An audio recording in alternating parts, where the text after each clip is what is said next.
So hi guys, Grace here. Welcome to vlog 2. This is a continuation of vlog 1 and I'll be showing you the results of the trying to recreate all these Schmincke super granulating colors all together. So there are 25 colors in total, 5 ranges with 5 colors each.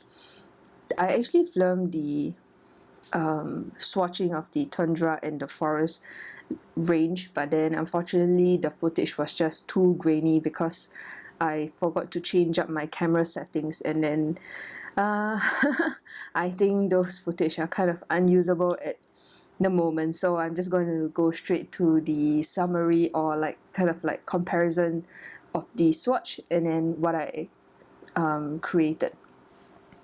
So the first color is Glacier Turquoise. This is the pigments below are the so-called supposed pigments of the actual Glacier Turquoise. And then in words underneath here, I will be putting the colors that I used. And then over here, I will be putting the reference photo from Jackson's art that I use as reference to when creating all these colors. So here we go. So Glacier Turquoise PG50. I do not have PG50, so I used HOLBEIN's Cobalt Turquoise Light, which is also a turquoisey teal color, and that's actually PB28. And PB16, I used Schmincke's Manganese Violet, which is the exact pigment color. So the saturation is a little bit off. I think I just didn't put enough color, but if you compare it to the reference, I think it looks pretty close, though to be honest it just looks like cerulean blue from the tube itself, so I'm glad I didn't buy this color. The next color is Glacier Blue, which is PB29 and PG50. Again, for PG50 I used HOLBEIN's Cobalt Turquoise Light, and then for PB29 I used Schmincke's French Ultramarine. So this is one of the few tubes that I did go out and buy. I actually mainly used Daniel Smith's Ultramarine, but I thought that it didn't really granulate as much when I tried to use it in the mix. So anyway, I was running out, so I decided to just get the Schmincke's French Ultramarine. And for Ultramarines, I know there are a lot of Ultramarines out there. There's Ultramarine Blue, there's Ultramarine Deep, Ultramarine Light, but from online swatches, I thought French Ultramarine looks the most granulating. So that's what I went with for the PB29. So here you can see hints of the Cobalt Turquoise coming through, but primarily there is more Ultramarine than the Cobalt Turquoise in this mix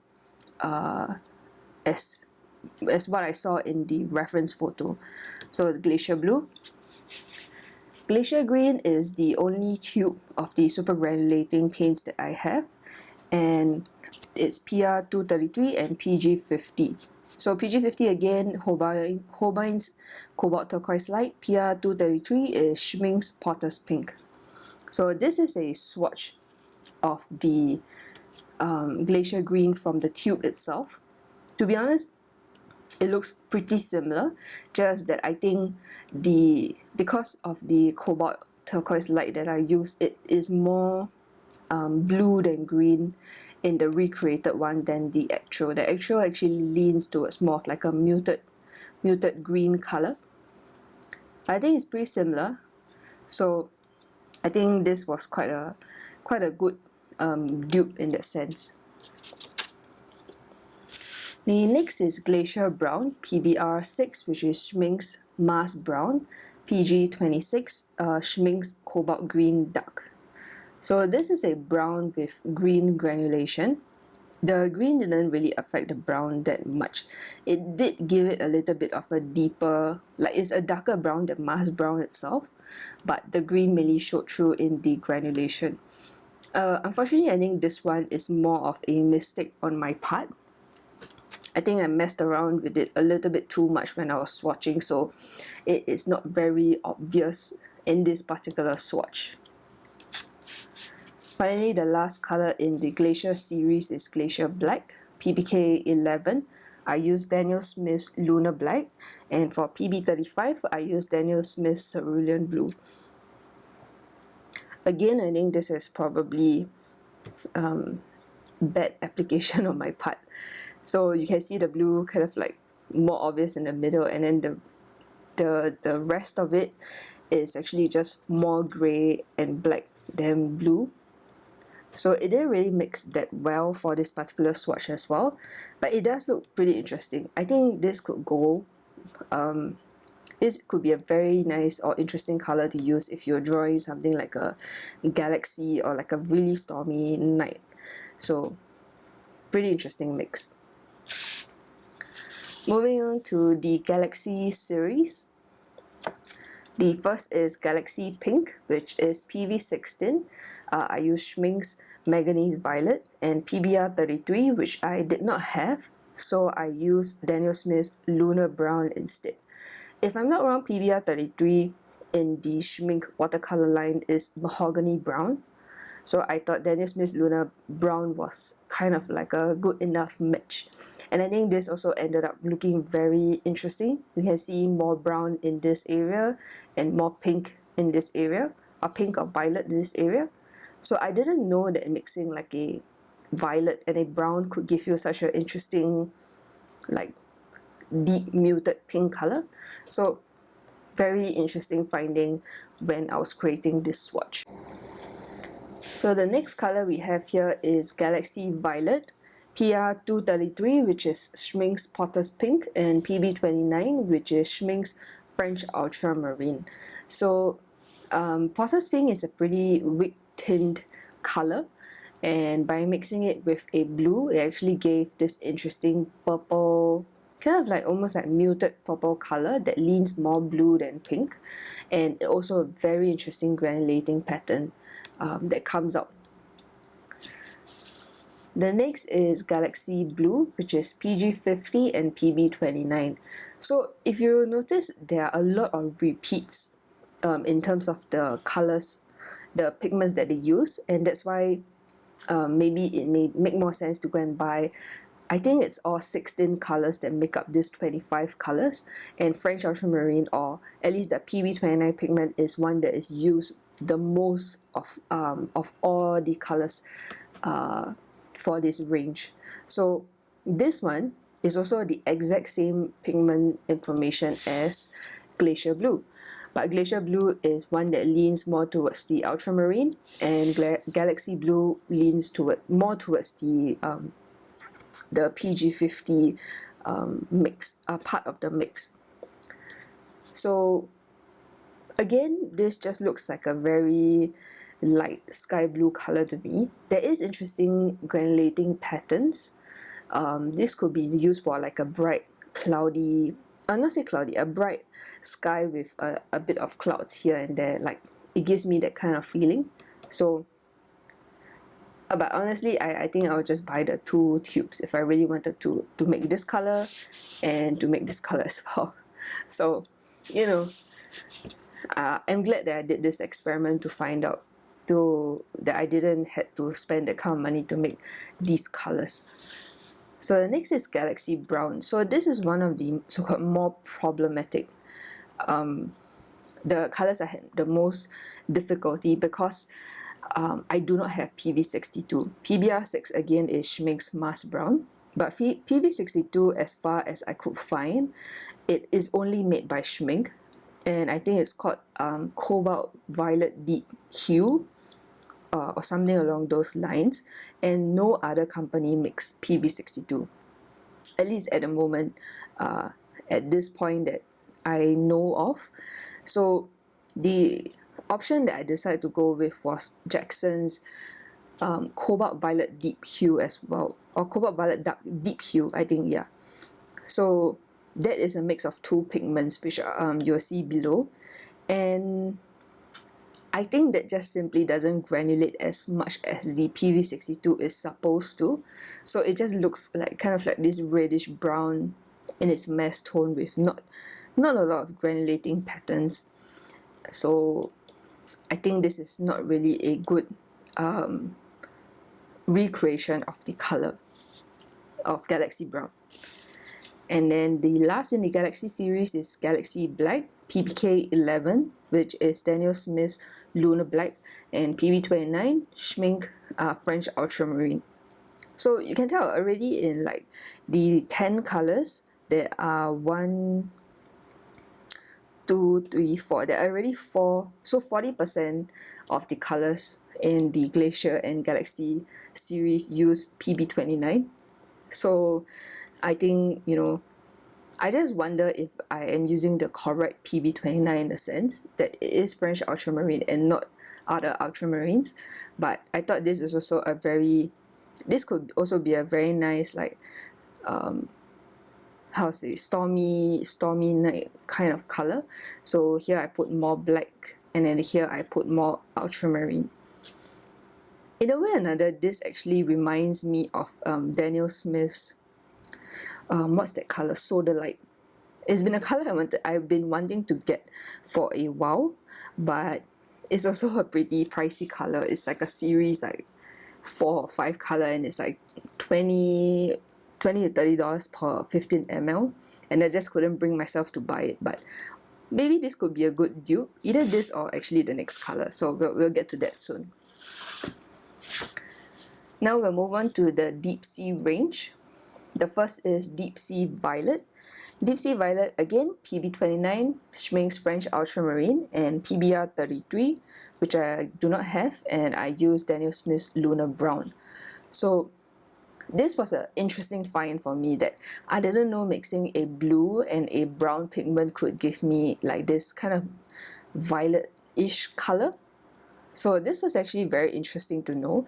Here you can tell there's like bits where the brown shows a little bit more, and here the blue shows a little bit more, and when kind of more evenly mixed together, it actually gives this very interesting, like very dark violet kind of color overall. So interesting find. The next is Deep Sea Indigo. This again, I couldn't really do much to it because I simply do not have a good replacement for PV62, and the only reason why I didn't get it is because it's only used in 2 colors in recreating this, and other than trying to do this experiment, I really don't use violet or purples that often, and I didn't want to, you know, buy an entire tube only for these 2 swatches. So I just used the Jackson's Cobalt Violet Deep Hue, which I had. I bought a small half pan of it, so that's the only kind of closest Cobalt Violet I had. And PG18 is actually a Viridian, and for this I used the HOLBEIN brand of Viridian. And as expected, mixing a violet and a green kind of gives you this like grey color. So honestly, it doesn't really look anywhere near indigo to my eye. It just looks more like a kind of like a blue, green, grey almost. You can see very, very tiny speckles of purple here and there, but I think the Jackson's Art Cobalt Violet just doesn't granulate as much as the PV62 does. So unfortunately, this is a color I couldn't recreate well as well. The next is Deep Sea Blue. This is the first 3 pigment color, PG50, PV16, PV29. So again, this is Holbein Cobalt Violet, Cobalt Turquoise Light. PV16 is Schmincke's Manganese Violet, and PB29 again is Schmincke's French Ultramarine. To be honest, this I just think is a cool, warmer version of French Ultramarine. Yeah, I don't really see the like anything kind of like special about this color in a sense. It's just like if I added a bit of more like magenta or like kind of like a pink rose color to my French Ultramarine, I think this is a color that I could get pretty easily as well. So I don't know, was it necessary to have 3 pigments? I'm not very sure. So Deep Sea Blue. Next is Deep Sea Green. This is one of my favorite swatches. So this is PG18 and PB29. and PG18 is HOLBEIN's Viridian, and PB29 is Schmincke's French Ultramarine. So this created a very nice turquoise color that leans more towards the green than the blue spectrum, and I think it looks very, very, very, very nice, and it's honestly very fitting to its name, Deep Sea Green. I think this in a very nice sea clear, I can see this color in real life. So, but at the same time, this was also very easy to mix. So maybe it was also a blessing that I didn't get this in the tube form. When I did buy the Glacier Green, I contemplated between this and the Glacier Green, but I thought the Glacier Green just looks a little bit more interesting, so I got that instead. But since I can mix this so easily as well, maybe it's also a good thing that I didn't get it. And this is Deep Sea Black. This is the other color that I said reminded me of the Daniel Smith Sodalite. So let me show you Galaxy Black and Deep Sea Black. So I think Sodalite is kind of like a in-between between these two swatches. So I still can't bring myself to buy that. But if I can find a way to kind of recreate it, I think I'll be happy with that for now. So Deep Sea Black is PBK11, PB74, PB35. PBK11 is, I use Daniel Smith's Lunar Black. PB74 I do not have as well, but if I'm not wrong, it's similar to a cobalt blue color. So what I did was that I used the Jackson's Art cobalt blue, which is a PB28, and PB35 I used Daniel Smith's Cerulean blue. Yeah, Cerulean blue. So here you can see where there's more black, it is a very, very deep indigo color almost. And then here where there's more blue, you can tell very interesting granulating patterns. And overall, like from really, really far, the lighter parts just look like a very light blue-gray color. So also a very interesting mix.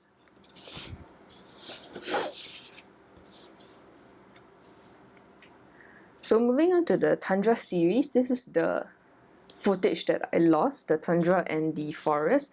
So we'll do the Tundra first. The first is Tundra Orange, which is also 3 pigments, PY43, PR233, PBr7.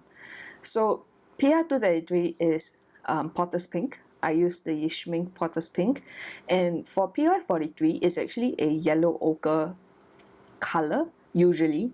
And PBr7 was a bit of a tricky one, because PBr7 could make like either a warm or a cool brown. You know, PBr7 can mix so many earth colors, and I was kind of like wasn't sure which color to choose.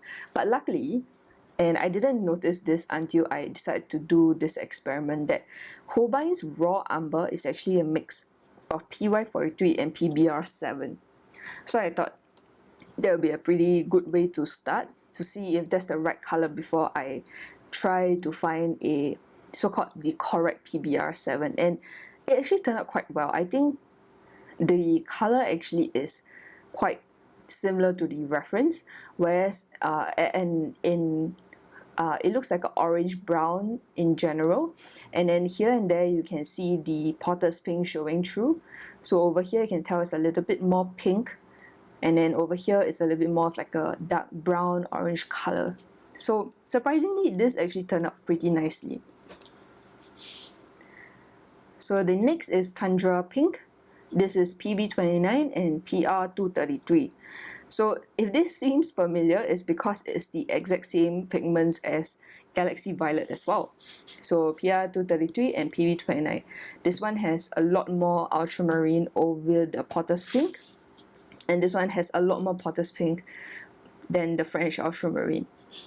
So like I said, there are a lot of repeated pigments in the super granulating range, and maybe it will make more sense for you to just buy the tubes and not buy the pre-mixed super granulating ones. So anyway, this is one of the nicest granulating patterns in all the swatches that I've created. It's so like it does this interesting like patchy thing over here, almost like scales. I don't know if that's the right word, but like the pattern on like a reptile's body. Is that the, I don't know if that is the right way to describe it, but I thought it's a very interesting, and then when you kind of like add a little bit more water to it, it still granulates in a very interesting manner. So also a very interesting find for me personally. Then next we have Tundra Violet. So Tundra Violet is PB29 and PBr6. PBr6 is Schmincke's Mask Brown. PB29 is Schmincke's French Ultramarine. So this again also gives very interesting granulating patterns. You can tell the colors don't really mix that well. You can tell very obviously where it's blue and brown. But then from far, it actually gives us this impression of being like a violet color, which is also an interesting find. I didn't know that. I thought brown and blue generally mix grays, but maybe because mask brown is a very like more on the reddish side of browns, it actually made this kind of interesting violet color. So that's Tundra Violet. And next we have Tundra Blue. Tundra Blue, I made two swatches because I wasn't happy with this one. The colors is actually use PB29 and PBr7. So PB29, I fixed it at French Ultramarine from Schmincke.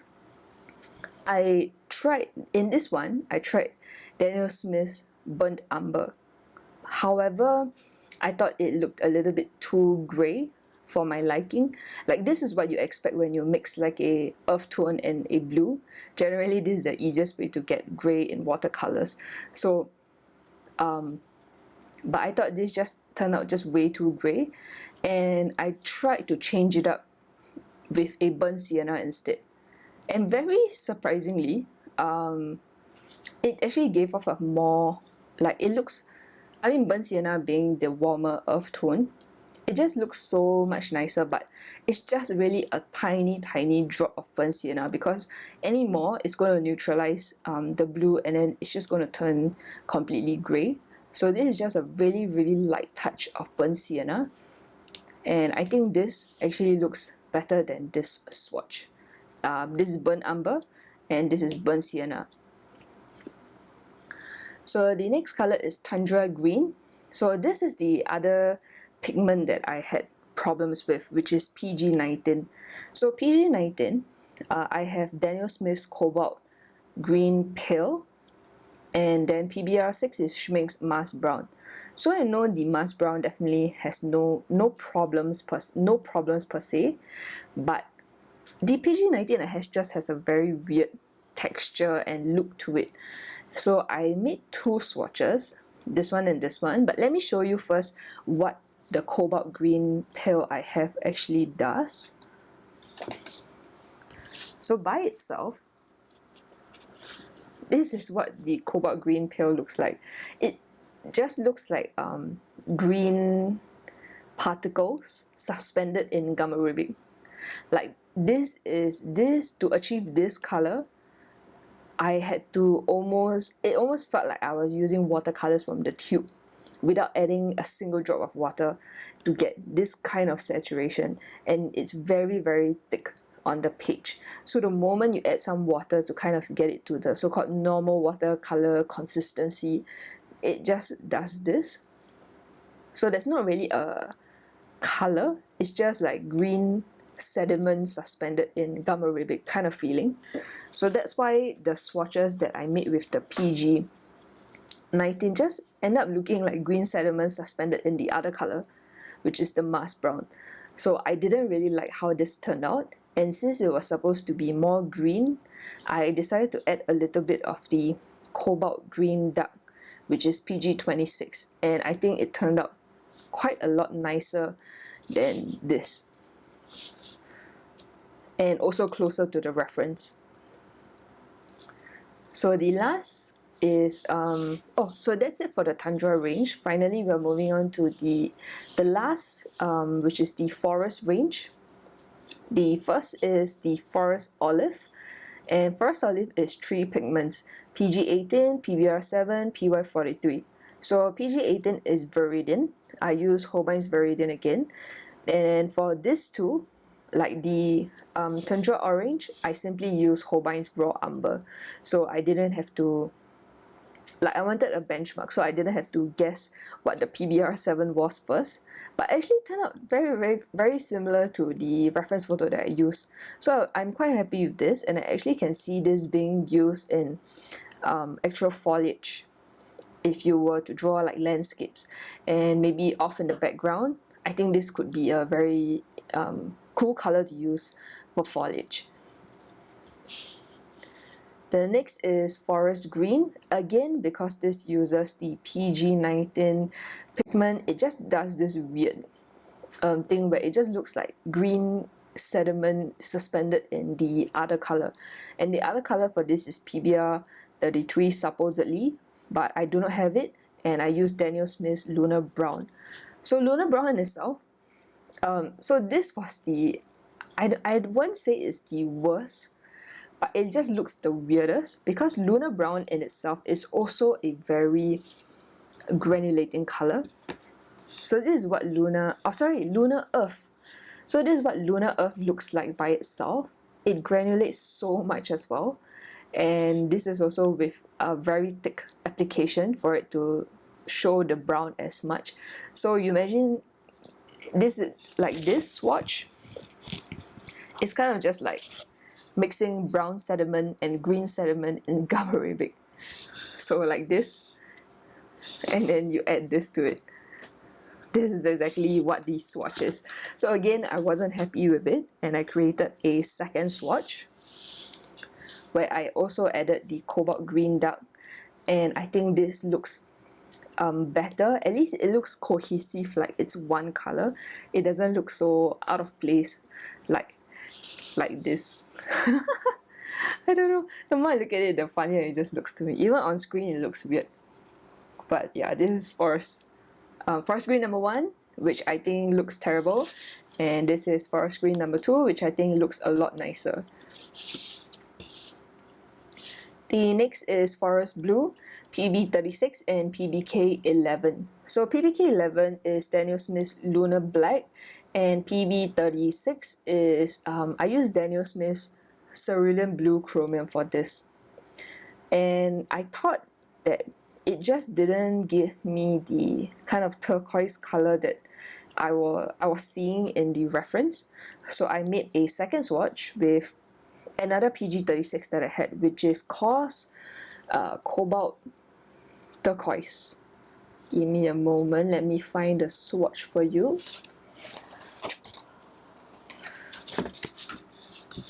So then this is Daniel Smith's Cerulean Blue Chromium, which can tell it's just a very it's a green leaning blue, but that you can't really see much of the green in it. Whereas if I were to use this PG36 instead, which is Cobalt Turquoise, this is a very strong, this is more green than blue from my eye, and this is also PB36. So you know, that's the thing about pigments. Sometimes when you just see a pigment coat, you can't assume that it's just, oh, it's this, because different pigments and different treatment can give you very different colors. So the second swatch that I made was this. So I changed up the PB36 to Cobalt Turquoise, and I think this looks a lot closer to the reference photo from Jackson's. So the next is Forest Brown. So this PG26 and PBr7 PY43. PG26 is Schmincke's Cobalt Green Dark, and then again for this mix I just simply use Holbein's Raw Umber, which is already a mix of these two pigments, and this also turned out really similar in my opinion to the reference photo. So the last color in this range is Forest Grey. Again, I made two swatches because I wasn't happy with the first. So this is PBr7, PG50, PBK11. So PBr7 in this case, I actually used Daniel Smith's Burnt Umber, and PG50 was Holbein's Cobalt Turquoise Light, PBK11, is Daniel Smith's Lunar Black. But as it just turned out kind of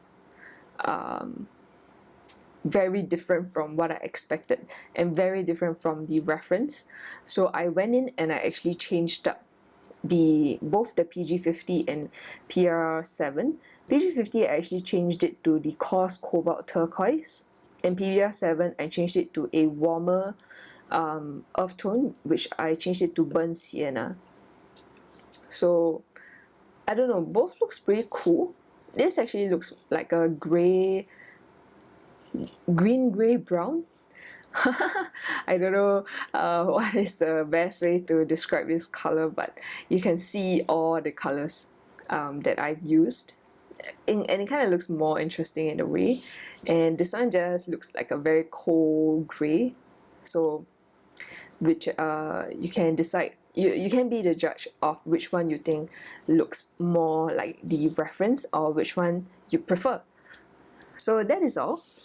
I think this was a good experiment to do. I've seen a lot of people recreate this range by using all Schmincke colors, but I didn't want to go and spend that kind of money, so I wanted to see how far I could go with using mostly the colors that I had. The only 3 colors that I did go out and buy is the French Ultramarine from Schmincke, simply because I usually use Daniel Smith, but I was running out, and then I'm not really picky about the Ultramarine that I use. I don't think that's a very exciting color, and I just simply chose the Schmincke one because it was about the same price and I needed a replacement tube anyways. So the other one is the Mars Brown, which is the PBr6. That was a color that I just really didn't, I just didn't have an earth tone that was similar enough that granulated as much as Mars Brown. So that was what I got, and it's also used pretty frequently in these swatches. And the last one I think that I went out and get was the PG26, the Cobalt Green Dark.